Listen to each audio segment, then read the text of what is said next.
तो अंदर बैठक में तय होगा। दो निर्णायक बैठक ये इस वक्त चल रही हैं। एक राबड़ी देवी के घर पर, एक सीएम नीतीश कुमार के घर पर। देखिए लिस्ट में अब टिक मारे जाया जा रहा है, क्योंकि विधायक और सांसदों के पहुंचने का कुछ ही देर पहले उपेंद्र कुशवाहा यहां पर पहुंचे हैं, लेकिन इनमें से कोई भी अपनी गाड़ी का शीशा तक नीचे नहीं कर रहा है। संदेश बहुत साफ दे दिया गया है। आरजेडी की भी तरफ से अगर आप देखें तो आरजेडी की तरफ से, और ये मुझे लगता है कि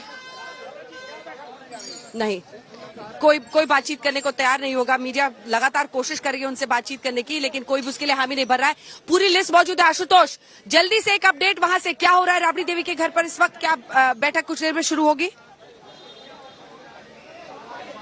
अंजना, अब से 5 मिनट पहले अगर हम ये कहते कि आरजेडी की बैठक थी तब तक ये सही था, लेकिन अगले 5 मिनट में अब ये महागठबंधन की बैठक में बदल चुकी है। आरजेडी के विधायक पहुंचे थे अभी थोड़ी देर पहले, और ये सीधी तस्वीरें हम आपको दिखा रहे हैं। तेज प्रताप यादव खुद बाहर आए हैं आवास के स्वागत करने के लिए। कांग्रेस के विधायक अजीत शर्मा जो है भागलपुर से, उन्होंने हमसे बात की, उन्होंने कह दिया आप ये समझ लीजिए कि अब ये महागठबंधन की बैठक हो रही है। साथ ही में जो लेफ्ट फ्रंट के विधायक थे 16, वो भी यहाँ पर पहुंचे, सीपीएम, सीपीआई और माले के विधायक, और ये कांग्रेस के जो नेता है भक्त चरण दास, देखिए वो भी यहाँ पर पहुंचे हैं, और ये विक्ट्री का साइन देते हुए। और आज जो हमने देखा बॉडी लैंग्वेज, तेज प्रताप यादव घर से 2 से 3 बार बाहर निकले। पहली बार आए तो सबको मुहर्रम की बधाई दी, उसके बाद वो बाहर आए लिस्ट देखते हुए, जो भी जो सिक्योरिटी गार्ड है उनके पास लिस्ट थी कि मेहमान कौन कौन होंगे, और उसके बाद अभी भी ये लिस्ट चेक करते हुए एक एक तमाम विधायक जा रहे हैं। और अब कांग्रेस का नेतृत्व यहाँ पर पहुंचा है, यानी महागठबंधन के जो भी साथी हैं वो अब धीरे धीरे यहाँ पहुंच चुके हैं। और जाहिर है ये माना जा रहा है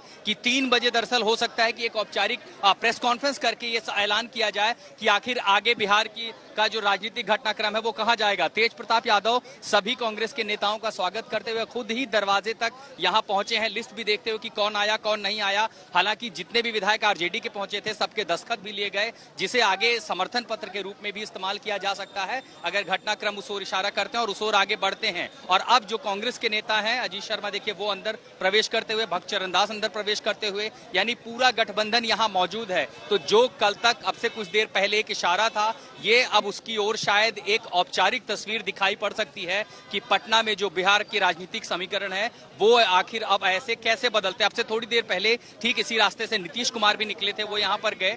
लोगों ने कोशिश की कि क्या वो बात करेंगे, लेकिन उन्होंने बात नहीं की, वो अपने आवास की ओर चले गए। अब जो बैठकें होंगी 11 बजे से लगभग 1 घंटे, ये इन सब बैठकों में सिर्फ एक फॉर्मेलिटी जो रह जाती है वो राजनीतिक फॉर्मेलिटी पूरी होगी। एक तरह का रेजोल्यूशन जिसे कहते हैं वो तैयार होगा, और बाहर तमाम कई सारे और भी नेता आइए हम उनसे भी बात करने की कोशिश करते हैं कि आखिर ये घटनाक्रम आगे किस तरफ जाएंगे। इसके लिए तैयार है कि नीतीश कुमार को मुख्यमंत्री बनाया जाए। इस इत्तेफाक के बिना कुछ हो ही नहीं सकता था।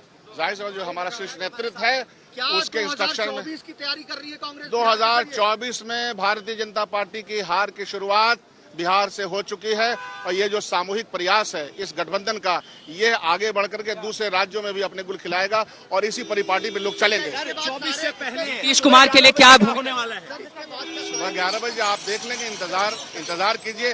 भारतीय जनता पार्टी का अहंकार चकनाचूर हो गया।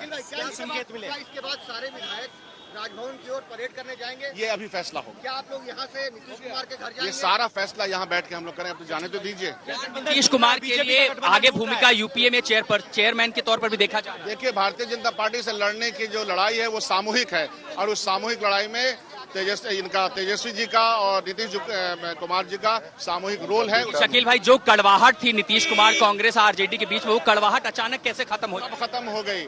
जो हालात पैदा होते हैं और जिस तरह का हालात, अहंकार का हालात, देश के हालात जिस तरह से पैदा किए भारतीय जनता पार्टी की हुकूमत ने, उसने ये रास्ता दिखाया। आप अंजना शकील अहमद को सुन रही थी, कांग्रेस के नेता यहाँ बिहार से। देखिए तमाम सारे जो नेता, यानी अब तक जो एक आरजेडी की कह सकते थे कि विधायक दल की बैठक थी, वो अब महागठबंधन की बैठक में बदली है। जो नेता आ रहे हैं और अब खुलकर वोकल हैं। देखिए यही मैंने जो सवाल पूछा कि जो कड़वाहट थी वो कड़वाहट कैसे आखिर बदल सकती है, और यही सवाल फिर बीजेपी से पूछा जाएगा जब वो जेडीयू पर आक्रामक होंगे कि आपने इतना समय साथ बिताया, अचानक कड़वाहट इतनी ज्यादा कैसे, किन शब्दों से आप हमला करेंगे। और यही कांग्रेस और आरजेडी जो नीतीश कुमार के खिलाफ आक्रामक होती थी, चाहे लॉ एंड ऑर्डर का मसला हो या दूसरे राज्य के मसले हों, अब अचानक उनकी तारीफों में कसीदे कैसे पढ़ेंगे। अंजना।